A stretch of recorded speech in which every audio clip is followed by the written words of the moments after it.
मैं सिंह हूँ, मैं कुमार हूँ, मैं शर्मा हूँ, मैं वर्मा हूँ, मैं खत्री हूँ, मैं ब्राह्मण हूँ, मैं हिंदू हूँ, मैं मुस्लिम हूँ। भगवान ने कहा ये सब उपाधियां तुमने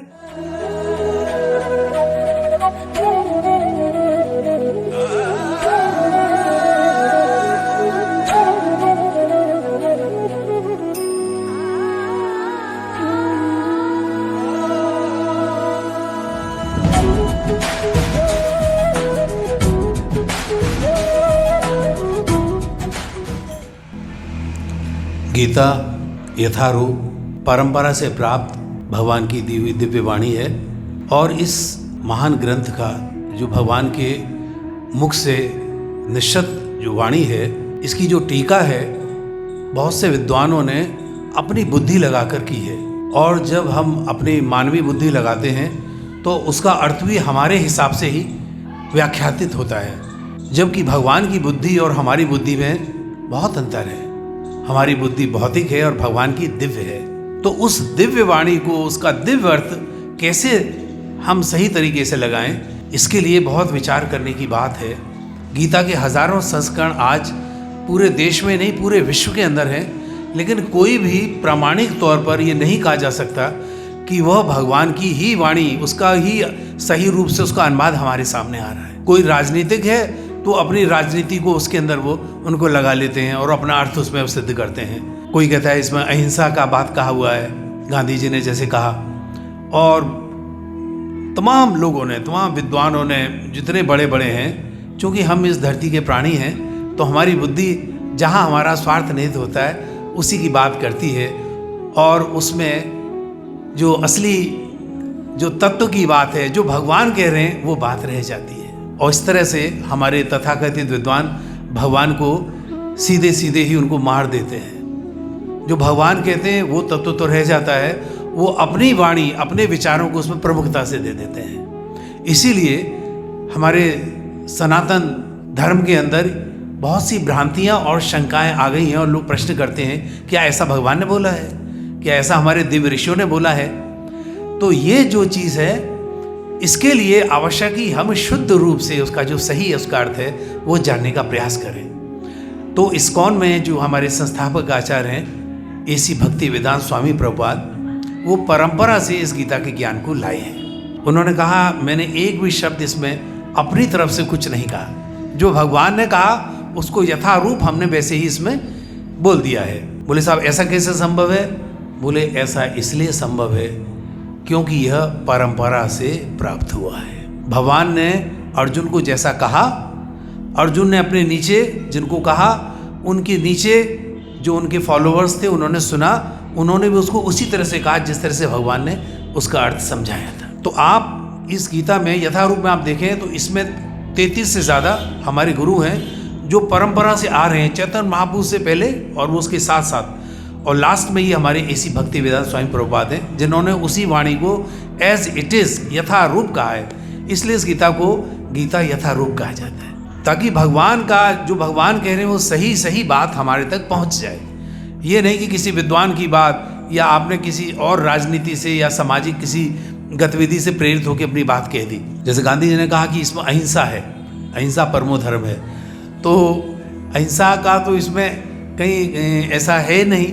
भगवान ने तो अहिंसावादी बन रहा था अर्जुन का बोलो ए अर्जुन आपको अहिंसावादी नहीं बनना, आपको हिंसा करनी है। हिंसा किस लिए करनी है?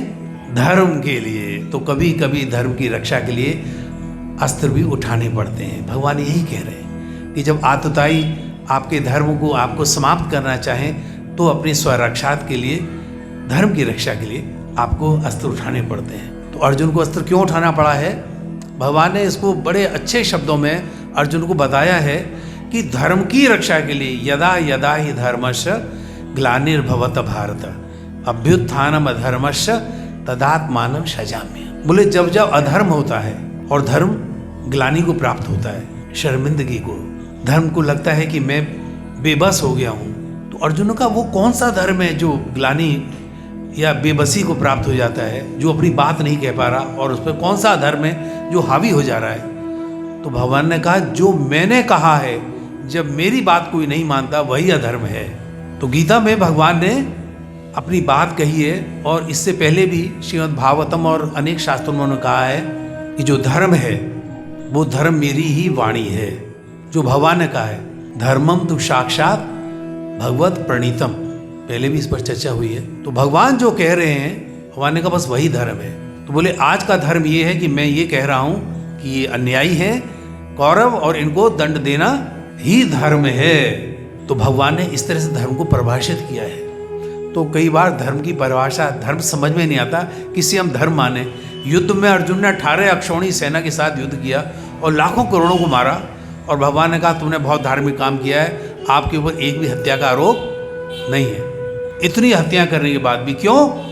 कि अर्जुन ने वो कार्य धर्म के लिए किया था। तो अर्जुन बड़ा परेशान था कि भगवान ये धर्म, आप किस तरह से धर्म को व्याख्यायित करते हैं। तो भगवान कहते गहना कर्मणो गति, कर्मणो ही अपि बोधव्यम, बोधव्यम च विकर्मण, अकर्मणस्य बोधव्यम, गहना कर्मणो गति। बोले अर्जुन कर्म को भी जानना चाहिए। कर्म किसे कहते हैं? नॉर्मल जो सकाम कर्म है। हम कुछ काम करना चाहते हैं, मुझे बाजार जाना है तो मैं पैरों से चल के जाता हूँ, सब्जी लेके आता हूँ, ये कर्म हो गया। लेकिन ये सकाम है, यानी इसके पीछे क्या भावना है? ये सब्जी मैं लाया हूँ अपने परिवार के लिए ताकि हमारा पालन पोषण हो सके। मैं नौकरी जा रहा हूँ, किस लिए? कमाने के लिए, अपने परिवार का पालन करने के लिए। इसके पीछे क्या भावना है? सकाम, एक कामना है, मुझे अपने परिवार का पालन पोषण करना है। तो भगवान कहते हैं ये तो कर्म है, कर्मणो ही अभी बोधव्यम, बोधव्यम च विकर्मण, जो कर्म का विपरीत है वो विकर्म है। वी कहते हैं बुरा, विकर्म जो काम जिसे शास्त्र जिनको करने की आज्ञा नहीं देता, जो भगवान ने जो कहा है, भगवान की वाणी शास्त्र है, तो भगवान जिसे करने की आज्ञा नहीं देते वही विकर्म है। भगवान यदि कहते हैं कि सब पर दया करो, सबसे प्रेम करो, सबके साथ मिलकर रहो, किसी के साथ अन्याय मत करो, और यदि हम अन्याय करते हैं जीवन में किसी के भी साथ, तो भगवान की वाणी का उल्लंघन है। भगवान कहते हैं बस वही अधर्म है। क्योंकि भगवान हमारे अंदर बैठे हुए हमको दिशा निर्देश भी करते हैं। कैसे करते हैं? आज इस वाणी से जो बोला जा रहा है और इन कानों से जो हमारे सब भक्त सुन रहे हैं, इनको क्या कहते हैं? इंद्रिय कहते हैं। सुनने का काम श्रवण इंद्रिय करती है, बोलने का काम ये जिह्वा कर रही है, और इसे समझने का काम मन बुद्धि के द्वारा कर रहा है। जितने भी हमारे हाथ पैर जो चल रहे हैं ये सब क्या है? इंद्रिय हैं और इनके कर्म हैं। तो भगवान कहते हैं ये जो इंद्रिय हैं, इनका जो ये हमारा हाथ पैरों को हिलाना, आंखों से देखना, मुंह से बोलना, कानों से सुनना, ये शक्ति आ कहाँ से रही है? भगवान कहते हैं मुझसे आ रही है। हर प्राणी में जो चिड़िया चहक रही है, जो फूल खिल रहा है, जो भौरा भवरा रहा है, जो आप बोल रहे हैं, जो आप सुन रहे हैं, जो आप चल रहे हैं, जो आप सोच रहे हैं, अर्थात हम जो कुछ भी कर रहे हैं इसके पीछे एक शक्ति प्रधान है। कौन सी? भगवान की, ईश्वर की।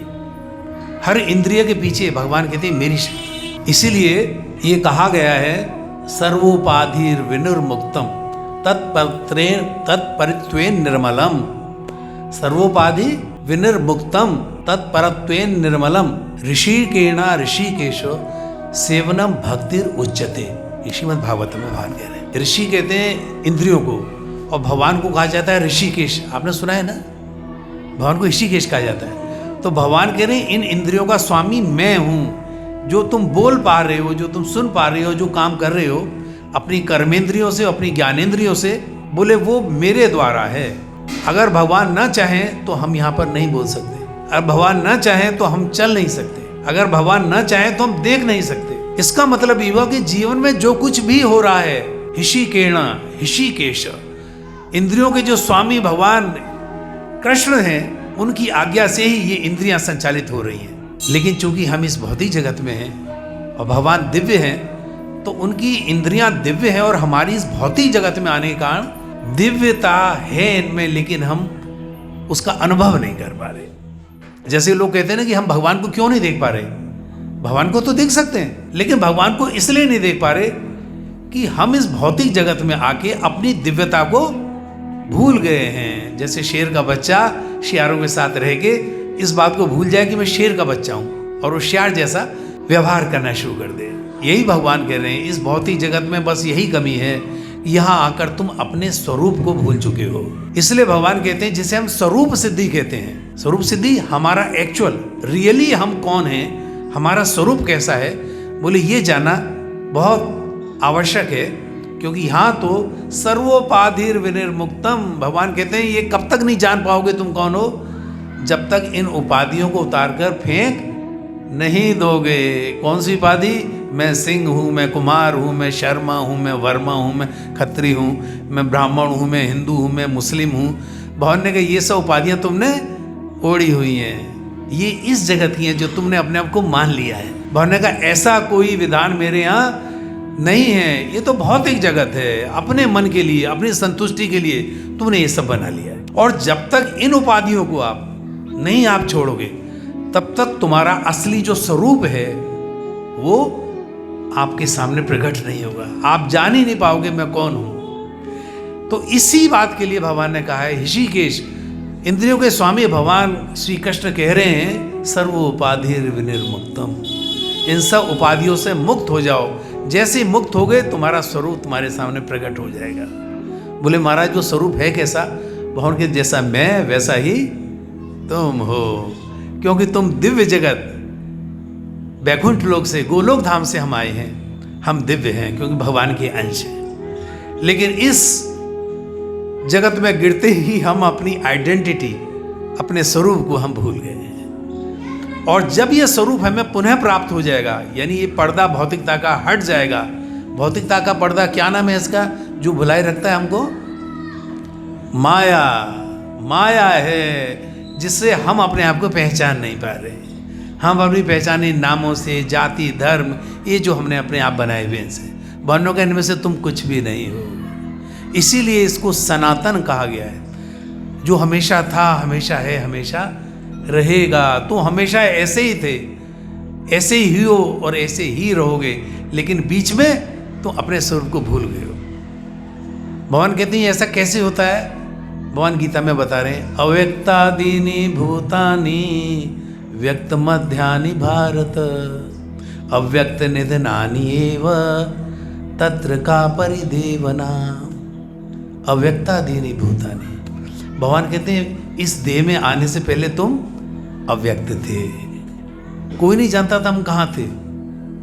जब इस शरीर में आए, हमें जैसे रोना पीटना शुरू किया, चाहे किसी कुत्ते के घर में जन्म लिया, किसी मनुष्य के घर में जन्म लिया, किसी पौधे के घर में जन्म लिया, किसी पक्षी के शरीर में जन्म लिया, भगवान ने कहा वही तुम्हारी योनि बन गई, तुम्हारी पहचान बस उसी से हो गई। लेकिन वो तो तुम थे नहीं, असल में तो वो तुम थे नहीं, तुम अव्यक्त थे। इस देह में आने पर तुम व्यक्त होने लगे। बस मनुष्य के शरीर में आए तो व्यक्ति बन गए। व्यक्ति किसे कहते हैं? जो व्यक्त हो उठे, इसलिए उसको कहा जाता है व्यक्ति है, यानी आत्मा व्यक्त हो रही है, इसलिए उसको व्यक्ति कहा जाता है। अव्यक्तादीनि भूतानि, बोले हे जीव तुम मेरा ही अंश हो, लेकिन जिस शरीर में जाते हो उसी से तुम्हारी मान्यता हो जाती है। पशु के शरीर में जाते हो, पशु का शरीर, क्योंकि ये जो भौतिक प्रकृति है, इस भौतिक प्रकृति में भगवान ने 84 लाख तरह से शरीरों की रचना की है। कुछ उड़ने वाले शरीर हैं, कुछ पानी में रहने वाले शरीर हैं, कुछ धरती पे चलने वाले हैं, कुछ ऐसे जो पानी में भी रहते हैं और ज़मीन पर भी चलते हैं। तो भगवान कहते जैसा शरीर, तो बोले महाराज ये शरीर कैसे मिलते हैं हमको 84 लाख? भगवान ने कहा ऐसा है, जैसी तुम इच्छा करते हो वैसा ही मैं तुम्हें शरीर दे देता हूँ। अगर कोई व्यक्ति ये चाहे, उसे मांस बहुत पसंद हो, मांसाहार, इस भौतिक जगत में क्या विशेषता है? 4 चीजें यहाँ स्वतः स्फूर्त हैं, अपने आप व्यक्त होने लगती हैं। कौन कौन सी? एक तो मांसाहार, मनुष्य की जैसी वृत्ति हो, तो इसके लिए कोई ट्रेनिंग नहीं देनी पड़ती, वो स्वतः है उसे। तो मांस के लिए किसी को कहना नहीं पड़ता। कुछ जीवों में मांस यानी दूसरे प्राणी का शरीर का मांस खाने की उसकी आदत होती है। तो भगवान ने कहा तुमको मांस खाने की बड़ी इच्छा है, बहुत नॉन वेजिटेरियन है आप, तो नेक्स्ट टाइम में क्या होता है, भगवान उसको फिर वही योनि देते हैं, जैसे शेर की योनि, भेड़िए की योनि, कुत्ते की योनि, वो जिन्हें मांस जिन्हें पसंद है। आपको यही पसंद है ना, आप जाके बहुत चिकन कबाब और हम खाते हैं ना, भगवान का ठीक है, आपको बहुत अच्छा लगता है। तो जो मन को पसंद आता है, तो मन से वो संस्कार सूक्ष्म रूप से हमारे साथ चले जाते हैं। तो भगवान कहते हैं ठीक है मैं तुम्हें शेरी बना देता हूँ, भेड़िया बना देता हूँ, कुत्ता बना देता हूँ। अगली बार हम किस योनि में जाएंगे? जैसे कुत्ते की योनि में चले गए, तो कुत्ते की योनि है, कुत्ते का एक शरीर विशेष प्रकार का, आपने देखा वो 4 पैरों से चलता है, जिस तरह से बैठता है, खाता है, पीता है, बोलता है। आपको शरीर हमको वही मिल जाएगा, जीव वही है, लेकिन जैसा उसने चाहा भगवान ने कहा अच्छा ठीक है मैं आपको वैसे ही दे देता हूँ। एक जीव ऐसा है जो हमेशा, जिससे भगवान का नाम बड़ा अच्छा लगता है, बोले प्रभु मुझे तो आपके नाम में बहुत आनंद आता है। भगवान ने कहा अच्छा ठीक है, तो हम आपको किसी महान संत का आपको अगली बार शरीर दे देंगे। तो मनुष्य में कोई श्रेष्ठ आपको बना दिया, और देखा कि उस जन्म में भी आप फिर वही भगवान की बात किए जा रहे हैं, सबके प्रति प्रेम आपका है, सबसे आपको लगता है ये भगवान का ही रूप है। ठाकुर जी कहते हैं ठीक है, इनको और प्रमोट कर दो, आपको एक बहुत बड़ा देवता बना दिया। यहाँ तक कि ऐसे लोगों को ब्रह्मा तक की पदवी मिल जाती है। हमने पहले बताया था आ ब्रह्म भुवना लोका पुनरावर्तिनो अर्जुन है। भगवान कहते हैं आप अगर अच्छे काम करते जाएं, यानी सतो गुण में अगर रहें, ब्रह्मा के पद तक चले जाएं। और ब्रह्मा का जो पद है वो इस भौतिक जगत में सर्वश्रेष्ठ, सबसे सर्वोच्च पद है, तो हम वहां तक भी जा सकते हैं। और अगर हम नहीं चाहते, हमारी जैसी वृत्ति, जैसा संग संस्कार जो हमें अच्छा लगता है, भगवान कहते हैं अच्छा मैं आपको वही दे देता हूं। तो इसलिए जो हम किस शरीर में जाएंगे ये किसी के ऊपर है, हमारे ऊपर ही निर्भर करता है, हम पर ही डिपेंड करता है, हम कैसा जीवन जीना चाहते हैं। ऐसा ही आपको भगवान इन 84 लाख योनि में शरीर प्रदान कर देते हैं। आपको छिपकली बना दिया, आपको शेर बना दिया, आपको कुत्ता बना दिया,